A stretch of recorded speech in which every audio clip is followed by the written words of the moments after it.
कि देश के अंदर मैन्युफैक्चरिंग को बढ़ावा हो रहा है, चाहे वो आईफोन हो या अन्य और आगे की स्थितियां भी हों। जैसे हुंडई अपनी यहाँ पर इकाई लगा रही है। कहीं ना कहीं रेलवे के अंदर कुछ चीज़ों, देखो सर, हमें क्या काम करना है, हमें कभी भी नहीं देखना कि कौन सी कंपनी ने कितना वॉल्यूम बढ़ा लिया। देश की प्रगति के साथ चलना है, और जिसका सोचना महीने 2 महीने साल भर का है वो तो बाजार के अंदर कुछ कर ही नहीं सकता, क्योंकि वो तो सोच कर हमारे पास ना 2 प्लान होने चाहिए, ए और बी। हमेशा बाजार के अंदर तेजी नहीं रह सकती यानी ए, हमेशा बाजार के अंदर गिरावट नहीं रह सकती यानी कि बी। तो यानी कि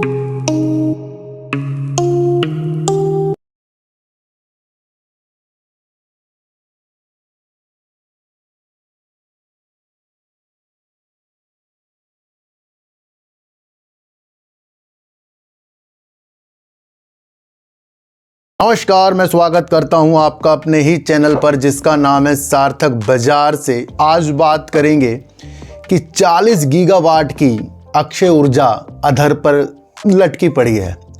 यानी कि जहां नवकरणीय ऊर्जा का ज़माना आ रहा है वहां पर बड़ी बड़ी कंपनियां सेकी, एनटीपीसी, एसजेवीएन, एनएचपीसी की जो उसने 94 गीगावाट की अपनी बोलियां आमंत्रित की थी, उसके अंदर से 40 गीगावाट की बोलियां ही हुई हैं और वो भी लंबित है। तो कहीं ना कहीं इस दृष्टि से हमें देखना चाहिए कि नवकरणीय ऊर्जा मंत्रालय जो है, जिस तरीके से एजेंसियों के द्वारा ये जो बोलियां बुलाई जा रही हैं उसके अंदर क्या क्या चीज़ें हुई हैं उसके बारे में भी विस्तार से आज हम जानकारी लेंगे। बात करेंगे एमटीएनएल और बीएसएनएल की। कल एक न्यूज़ आई थी 6000 करोड़ रुपए वाली, और आज क्या न्यूज़ आई है जहां से एमटीएनएल की और दृष्टि हमें देखने को मिलेगी, उसके बारे में बातचीत करेंगे। ट्रम्प की जो चेतावनी थी वो आज भारतीय बाजारों के अंदर रैटता लेकर आ गई, तो उसके बारे में बातचीत करेंगे और देखेंगे कि बिहार के अंदर सरकार द्वारा कितना आवंटन हो रहा है, कितना निवेश हो रहा है वहाँ पर रेलवे के लिए, क्या क्या हो रहा है उसके बारे में भी आज हम जानकारी प्राप्त करेंगे। देखो सर, अगर रेलवे से संबंधित या किसी भी सेक्टर से संबंधित किसी भी राज्य के अंदर केंद्र सरकार अपनी निवेश की स्थितियों को बढ़ाती है तो उससे आपको देखना चाहिए कि उस वर्क के अंदर जो ये वर्क होने वाले हैं उसके अंदर कौन कौन सी कंपनियां उस हिसाब से वर्क कर सकती हैं, है ना। तो एक सोच होती है, उसको डेवलप करना पड़ता है। देखो सर, बाजार के अंदर जो हमारा दिल्ली का एक चुनाव था जो बीजेपी ने जीत लिया था, जो बड़ी ही खुशी का एक माहौल था, उससे आयास लगाए जा रहे थे कि आज बाजार के अंदर ताबड़तोड़ रंगीनता आ सकती है। जब दिल्ली फतेह हो गई तो काफ़ी लोगों ने इसकी चीज़ों को अलग अलग तरीक़ों से आज के दिन बड़ी तेज़ी के साथ भी दिखाया होगा। और अगर हम पीछे जाएं, हमारी वीडियो अगर आप देखें, अगर पीछे जाएं, संडे की वीडियो अगर हमारी देखें, सैटरडे की वीडियो अगर हमारी देखें, तो मैंने वहाँ क्या लिखा था? मैंने लिखा था इसके साथ साथ ट्रम्प की चेतावनी। और वो क्या चेतावनी थी? क्योंकि सोमवार और मंगलवार के दिन या बुधवार के दिन वो एक बैठक करेंगे और उस दौरान वो टैरिफ बढ़ाने वाली चीज़ों के बारे में बताएंगे। ये चीज़ हमने शनिवार को ही सोच ली थी, पता कर ली थी। तो हमारे पास ना 2 प्लान होने चाहिए, ए और बी। हमेशा बाजार के अंदर तेज़ी नहीं रह सकती यानी ए, हमेशा बाजार के अंदर गिरावट नहीं रह सकती यानी कि बी। तो यानी कि ए और बी दोनों हमारे सामने होने चाहिए, जहाँ पर ए गिरावट और बी, जहाँ ए उछाल और बी गिरावट।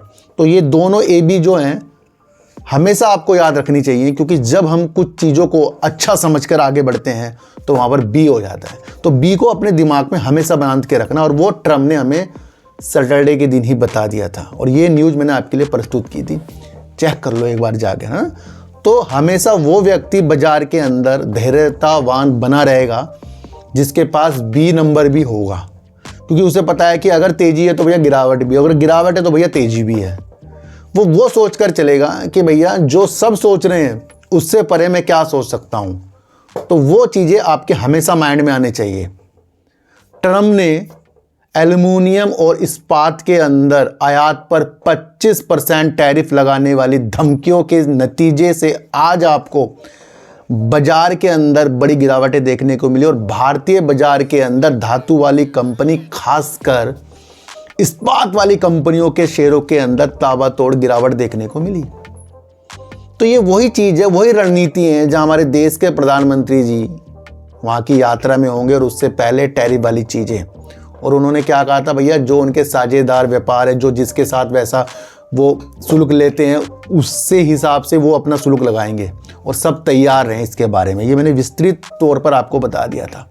ये हमने सैटरडे के दिन एनालाइज की थी और आज एक न्यूज़ के अंदर है कि ट्रंप की धमकियों के कारण बाजार के अंदर ये गिरावटें, और सेंसेक्स अगर हम देखें तो करीब 550 पॉइंट गिरता हुआ देखने को। तो ये क्या नतीजे हैं, ये होती है एनालाइज, है ना। तो कोई इस एनालाइज को समझता नहीं। तो हमेशा खुश भी ना रहिए, दुखी भी ना रहिए, मीडियम रहिए, चीज़ों को समझते रहिए, और चीज़ों को जब जब हम समझते रहेंगे हम आगे की तरफ बढ़ते रहेंगे। BSNL और MTNL को 6000 करोड़ रुपए की एक न्यूज़ कल हमें देखने को मिली, और वो न्यूज़ थी जो इनको ये राहत मिल रही है, निवेश की चीज़ें मिल रही हैं, ये इनके 4G नेटवर्क का विस्तार करने की नीतियों के साथ, और जो 4G नेटवर्क के अंदर कंपनियां वर्क करती हैं उनके साथ प्रतिस्पर्धा के साथ, मजबूती के साथ, यानी कंपटीशन करने की मजबूती के साथ ये एक मजबूत कदम सरकार के द्वारा BSNL और MTNL के लिए देखा जा रहा है। क्या नतीजे थे यहाँ? मैंने आपको कहा था ना कि कोई भी आपको किसी भी तरीके से, चाहे वोडाफोन आइडिया हो, स्विच लोन या कुछ भी हो, वॉल्यूम आ गया, ये हो गया, वो हो गया, कभी भी उस तरफ आपको जाना नहीं है। और यहाँ प्रतिस्पर्धा वाली 4G से बात हो, डायरेक्ट ये चीज़ें समझ में आ रही है कि भैया 4G के ऊपर ज़्यादा से ज़्यादा वोडाफोन वर्क कर रहा है, और उसके दौरान अगर BSNL और MTNL की मजबूती इतनी होगी तो 4G के विस्तार की, तो प्रतिस्पर्धा के लिए होगी, तो वो चीज़ें हमें समझनी चाहिए। तो ये तो चलो न्यूज़ कल की थी। इससे पहले भी एक न्यूज़ निकल कर आई थी जहाँ पर MTNL ने सिफारिश की थी भैया कि जो भी उसके सार्वजनिक बैंक हैं, जो जिससे उसने ऋण लिया है, उसके अंदर से उसे छूट कुछ मिल जाए, पर वित्त मंत्रालय ने जो ऐसी पेशकश MTNL के द्वारा थी उसको खारिज कर दिया। कोई भी छूट ऋण में नहीं मिलेगी। और आपको समझना चाहिए कि कई बैंकों का करीब 8144 करोड़ रुपए MTNL को देना है, और बीते वर्ष इसने इसमें चूक भी कर दी थी, ये आप समझना। और 8144 करोड़ को NPA भी घोषित किया जा चुका है। और एक न्यूज़ उसी टाइम निकल कर आई थी, बिजनेस स्टैंडर्ड की एक न्यूज़ बता रहा हूँ, वहाँ पर उस न्यूज़ में था कि MTNL को 20% जो भी लोन बैंकों का है, बैंक कह रहे थे भैया 20% कम में वो इस तरीके से अपना पैसा ले सकते हैं अगर वो मान जाए। पर पिछले कुछ महीने पहले ही MTNL ने वित्त मंत्रालय से गुजारिश की थी भैया 60% तक का इनका ऋण माफ़ कर दिया जाए इस तरीके से, और अब एक चीज़ देखने को मिल रही है, ये चीज़ें खारिज हो गई हैं। तो कोई भी भैया ऋण में कोई भी कटौती MTNL की नहीं होगी, और जो भी उसको चीज़ें करनी है वो भैया अपने हिसाब से करेगा। तो यहाँ उस कदम के ऊपर MTNL की चीज़ों के अंदर आ गई कि भैया कुछ भी छूट नहीं मिलेगी।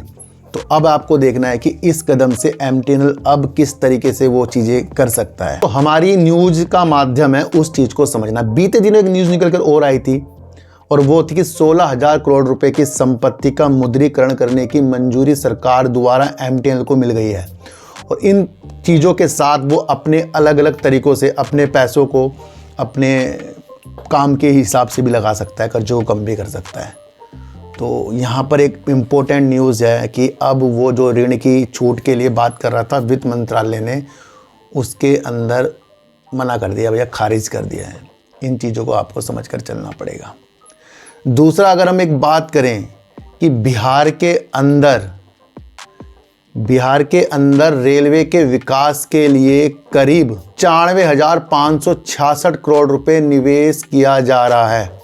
ये बात हमारे रेल मंत्री अश्विनी वैष्णव जी ने बताई है, और उन्होंने ये भी कहा है कि बिहार के अंदर 98 स्टेशनों का पुनर्निर्माण की चीज़ों के साथ वर्क भी हो रहा है, और आज ही करीब 3 स्थानों पर स्टेशनों के पुनर्निर्माण के लिए भी काम चल रहा है। और कहीं ना कहीं पुनर्निर्माण करके और दोहरीकरण, जो लाइनों का दोहरीकरण होता है ना भैया, उसके लिए कौन कौन सी कंपनी वर्क कर सकती हैं आप ये सोच लो। और उसके लिए भी चीज़ों के साथ होगा। ये सारी की सारी चीज़ें हमारे देश के प्रधानमंत्री जी के द्वारा हो रही है, जो बिहार के अंदर रेलवे सिस्टम को आधुनिकीकरण करने के लिए करीब 98 स्टेशनों का पुनर्निर्माण की सुविधाओं के साथ काम होगा। और इस तरीके से अलग अलग कार्यों के लिए 95,566 करोड़ रुपए निवेश करने की स्थितियां हमारे देश के रेल मंत्री जी ने बताई है। तो कहीं ना कहीं रेलवे के अंदर कुछ चीज़ों, देखो सर, हमें क्या काम करना है, हमें कभी भी नहीं देखना कि कौन सी कंपनी ने कितना वॉल्यूम बढ़ा लिया अपने खरीदारी में, कितना हमें रिटर्न दे दिया। बहुत से लोग आपको कहते हैं ना कि भैया इस कंपनी ने इतना रिटर्न दे दिया, तो क्या वो रिटर्न आपको और मुझे मिला है क्या? कंपनी तो हर एक कंपनी रिटर्न देगी, चाहे वो सुजलोन हो, यस बैंक हो, कोई सी भी कंपनी हो, वो रिटर्न के हिसाब से तो चीज़ों के साथ आएगी। तो क्या वो रिटर्न हमें मिलते हैं कि जब हम किसी की बातों में इस तरीके से आते हैं? हमें देखना है कि कौन सी कंपनी कहाँ पर या कौन सी चीज़ों के साथ किस सेक्टर के अंदर देश के अंदर हमारा वर्क हो रहा है। तो रेलवे की चीज़ें इससे आपको समझनी चाहिए कि 95,566 करोड़ रुपए का निवेश की स्थितियां बिहार के स्टेशनों के पुनर्निर्माण की स्थितियों के साथ होगा। तो ये चीज़ें आपके लिए वैल्यूबल हो सकती है ना। तो इसके लिए आपको समझ कर चलना। थोड़ा सा मैं आपको और बताऊं, जैसे कि हमारे देश के अंदर हमारे देश के प्रधानमंत्री जी जो हैं उद्योगों को बढ़ावा देने के लिए भी वर्क कर रहे हैं, और बाहर की कंपनी यहाँ पर अपने उत्पाद को निर्माण भी कर रही है। इससे कहीं ना कहीं देश की प्रगति की चीज़ें देखने को मिलती है। दूसरा, अगर आप एक चीज़ और समझें, पहले एप्पल के फ़ोन बाहर बनते थे, अब देश के अंदर ही आईफोन बनाए जाते हैं। और आईफोन के नतीजों के साथ अगर मैं बताऊं उसकी बिक्री, तो उसने एक नया कीर्तिमान हासिल कर लिया है निर्यात के अंदर, और वो है करीब 1 लाख करोड़ की बिक्री जो निर्यात में हुई है इंडिया से आईफोन की। क्या देखने को मिल रहा है कि देश के अंदर मैन्युफैक्चरिंग को बढ़ावा हो रहा है, चाहे वो आईफोन हो या अन्य और आगे की स्थितियाँ भी हों। जैसे हुंडई अपनी यहाँ पर इकाई लगा रही है ईवी के क्षेत्र में, अलग अलग कंपनी फॉक्सकॉन भी यहाँ पर आ रही है सेमीकंडक्टर की चीज़ों के साथ, आईफोन का निर्माण यहाँ पर हो रहा है। यहाँ से देश की प्रगति, भैया देश के अंदर बहुत से लोग कह रहे हैं कि अच्छी अच्छी कंपनियों के शेयर गिरे जा रहे हैं, बाज़ार में गिरावटें चल रही हैं। तो भैया बाज़ार में गिरावटें तो चलेंगी, क्योंकि एफआईज अपनी नीतियों के साथ निकलते हैं, हमारी नीतियों के साथ नहीं निकलते हैं। हमें अपने देश की प्रगति के साथ चलना है, और जिसका सोचना महीने 2 महीने साल भर का है, वो तो बाजार के अंदर कुछ कर ही नहीं सकता, क्योंकि वो तो सोचकर ही शॉर्ट टर्म के लिए आया है। नीतियां तैयार होती हैं दूर की, और वो आईफोन करके दिखा रहा है, क्योंकि निर्यात के अंदर 1 लाख करोड़ रुपए का मूल्य का निर्यात हुआ है आईफोन का, जो पिछले 10 महीनों के अंदर का आंकड़ा बता रहा हूं मैं। ये तो इस जनवरी को मिलाकर करीब 1 लाख करोड़ रुपए की बिक्री आईफोन के निर्यात के लिए नया कीर्तिमान है। ये चीज को समझेगा वो देश की प्रगति को समझेगा। अच्छा, अब बात करते हैं देश के अंदर जिस तरीके से देश की कंपनियां ही बोलियां आमंत्रित करती हैं नवकरणीय ऊर्जा के लिए, यानी कि RE रिन्यूएबल एनर्जी के लिए, उसके अंदर एक न्यूज़ निकल कर आई है। और ये जो समीक्षा हुई है, हमारे देश के ऊर्जा मंत्री जो हैं श्री प्रहलाद जोशी की एक बैठक हुई है, और उसके द्वारा ये चीज़ें निकल कर आई हैं। और वहाँ से देखने को एक चीज़ मिल रही है कि 4 कंपनियों के द्वारा जो 94 गीगावाट की बोलियाँ वित्त वर्ष 2023-24 में लगाई गई थी, उसके अंदर से भी जो बोलियां सिलेक्ट की गई हैं वो 40 गीगावाट की है। और वो 40 गीगावाट की भी जो बोलियां सिलेक्ट की गई है वो भी अभी लंबित है। तो यहां से क्या देखने को मिल रहा है कि अभी हमारे दूर के जो लक्ष्य हैं नवकरणीय ऊर्जा के, इस न्यूज़ से देखने को मिल रहा है कि भैया वो दूर के हैं, अभी 2030 के ही हैं। क्यों? क्योंकि इस जो बोलियां लगाई गई थी, सेकी था उसके अंदर, जिसकी जो बोलियां थी करीब सेकी की थी जो करीब 27 गीगावाट की थी, उसको कितनी मिली है? मतलब जो 27 में से कितनी 12 लंबित है वो भी गीगावाट। दूसरा NTPC, उसने 25 गीगावाट की बोलियां आमंत्रित की थी, उसकी भी करीब 12 गीगावाट की इस तरीके से लंबित है, मतलब हो गई है पर वो लंबित है अभी। दूसरा, अगर हम एक चीज़ और देखें, NHPC, एनएचपीसी ने कितनी बोलियां निकाली थी? करीब 24, और 24 में से 8। इसी तरीके से एसजेवीएन उसने 12 और 12 में से 8, और ये टोटल अगर हम करते हैं तो बैठता है 94 गीगावाट, और उसमें से 40 गीगावाट, और वो 40 गीगावाट भी लंबित है। और वो लंबित इसलिए है कि कोई भी राज्य बिजली बिक्री और आपूर्ति के लिए सामने नहीं आया है, जिस तरीके से इस चीज़ की और डिमांड बढ़ जाए। तो ये अभी अधर पर है, और हेडिंग क्या है? 40 गीगावाट की अक्षय ऊर्जा परियोजना अभी अधर पर है।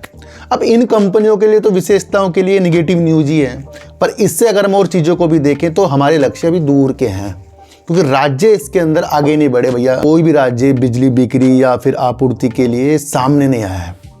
ये न्यूज बहुत बड़ी है, पर इस न्यूज को भी कोई नहीं समझेगा, है ना। तो मेरा कोई माध्यम नहीं है कि भैया मैं इसको एसजेवीएन से जोड़ रहा हूँ, एनटीपीसी, एनएचपीसी से। मैं तो सारी नवकरणीय ऊर्जा की चीज़ों के साथ जोड़ रहा हूँ, क्योंकि ये न्यूज आई है इसलिए मैंने बताया। और ये समीक्षा हुई है हमारे देश से, इसके नवकरणीय ऊर्जा मंत्री प्रहलाद जोशी की एक समीक्षा हुई, बैठक हुई, और बैठक से ये चीज़ें निकली। मैंने कहा चलो आपको भी ये चीज़ें बताते हैं। देखो सर, मेरा माध्यम हमेशा न्यूज़ खोजने में रहता है, और अधिकतर तो मैं न्यूज़ कम ही खोज रहा हूँ। काफ़ी लोग कहते हैं सर इसके ऊपर वीडियो बनाइए, सर अभी टाइम नहीं मिल रहा, बिल्कुल भी टाइम इसलिए नहीं मिल रहा, आपको पता है कि तबीयत मेरी भी ख़राब ही है। जिस दिन पूर्णतया सही होगी उस दिन सब कुछ सही हो जाएगा ना, तो उस चीज़ के लिए हम लगे पड़े हैं अभी, तो वो भी आपको समझकर चलना पड़ेगा। 40 गीगावाट की जो भी परियोजना नवकरणीय ऊर्जा में अभी अधर में है, इस चीज़ से आप क्या समझ रहे हैं मुझे ज़रूर बताना। ट्रम्प ने जो टैरिफ बढ़ाने वाली जो भी चीज़ें की धमकियां दी, और जो एल्युमिनियम और जो इस्पात की चीज़ों के साथ आयात पर 25% की धमकियां, उससे भारतीय बाजार के अंदर तो गिरावट आई है। और पर ये न्यूज़ जो पहले वाली घोषणा वाली ही थी कि सोमवार और मंगलवार के दिन वो कुछ चीज़ें करेंगे, तो वो तो न्यूज़ पहले की थी, उससे भी हमें समझना था। पर इस न्यूज़ ने हमारी जो जीत को धुंधला कर दिया है। फिर भी हमारे पास ए बी प्लान होने चाहिए, जिससे हमें देखने को मिले कि वह बाज़ार में सिर्फ बढ़ावट नहीं, गिरावट भी है, और गिरावट है तो फिर बाज़ार में बढ़ावट भी है। तो दोनों को समतल लेकर अगर हमें आगे बढ़ेंगे तो हमें बहुत कुछ अच्छा होगा। तो आईफोन की बिक्री से पता लगता है कि देश के अंदर उद्योग का बढ़ावा ज़्यादा हो रहा है, और यहाँ पर मैन्युफैक्चरिंग ज़्यादा हो रही है। इस तरीके से और भी कंपनियाँ भारत के अंदर इस तरीके से आएंगी, और देश की कंपनियाँ भी अच्छा वर्क करेंगी। इस्पात और एल्युमिनियम के लिए अगर अमेरिका की इस तरीके से 25% की वजह से कंपनियों के अंदर गिरावट है, तो भैया हमारे देश की कंपनियाँ भी कुछ कम नहीं है, वो अपने रास्ते और भी खोजेंगी, ये भी आप समझकर चलना। और हमारे देश के प्रधानमंत्री जी जा रहे हैं अपने जिगरी दोस्त से मिलने के लिए, और वो उनकी पहली यात्रा होगी उनसे मुलाकात की, जब वो शपथ लेने के बाद डोनाल्ड ट्रंप से मिलेंगे। तो वहाँ पर भी वो क्या करेंगे? व्यापार के ऊपर चर्चा करेंगे, और दोनों देश मिलकर कुछ ना कुछ अच्छा ज़रूर करेंगे, हमें इस चीज़ की उम्मीद है। तो भारत की यात्रा अमेरिका वाली, इस न्यूज़ पर भी हमारा फोकस रहेगा, और उससे हमारी आगे की दृष्टि की चीज़ें देखा जाएगा। एमटीएनएल के ऊपर जो ऋण है उसमें कोई भी छूट नहीं दी जाएगी, वित्त मंत्रालय ये कह रहा है। तो ये न्यूज़ यहीं ख़त्म हो जाती है, जहाँ पर पहले सरकारी बैंक कह रहे थे भैया 20% उनको कम में उनको लोन दे दे, और जो उनका 8,144 करोड़ का लोन जो उसको दिया था वो तो एनपीए ही घोषित है, ये भी आप समझकर चलना। दूसरा ये भी समझना है कि 6,000 करोड़ रुपए बीएसएनएल और एमटीएनएल के 4G विस्तार की चीज़ों के साथ भी है, तो कहीं ना कहीं 4G की नीतियाँ आगे जाकर अच्छी बीएसएनएल और एमटीएनएल कर सकते हैं। तीसरा, अगर आपको ये समझ में आ जाए कि अगर किसी राज्य के अंदर 95,566 करोड़ रुपए निवेश की स्थितियां रेलवे मंत्री बता रहे हैं हमें कि बिहार के अंदर इस तरीके से वहाँ पर दोहरीकरण अलग अलग चीज़ों के साथ होगा, तो ये इम्पोर्टेंट न्यूज़ रेलवे से संबंधित है, इसे आप समझ कर चलें। और सारी की सारी न्यूज़ है भैया, कोई भी ऐसी चीज़ नहीं है जो मैंने अपनी तरफ से आपको बताई है। तो किसी को भी खरीदने बेचने की नीतियाँ मेरे चैनल पर बिल्कुल भी नहीं है। मेरा कोई व्हाट्सएप ग्रुप, टेलीग्राम ग्रुप नहीं है, ना ही आज तक मैंने बनाया है। और जो लोग मुझे ज्वाइन कर रहे हैं वो मेरी हिम्मत को और बढ़ाते जा रहे हैं, क्योंकि इस टेंशन में मैं हूँ अभी, जो मैं बीमार चल रहा हूँ, उसको आपका प्यार ही मुझे जिता कर ही आगे बढ़ाएगा। तो सर, चींटी को आटा दीजिए, गाय को रोटी दीजिए, और अपने बच्चों को ज़्यादा से ज़्यादा प्यार कीजिए, क्योंकि बच्चे ही आपकी मासूमियत से किस्मत पलटेंगे। तो फिर मिलेंगे आपसे नई वीडियो के साथ, जब तक के लिए नमस्कार।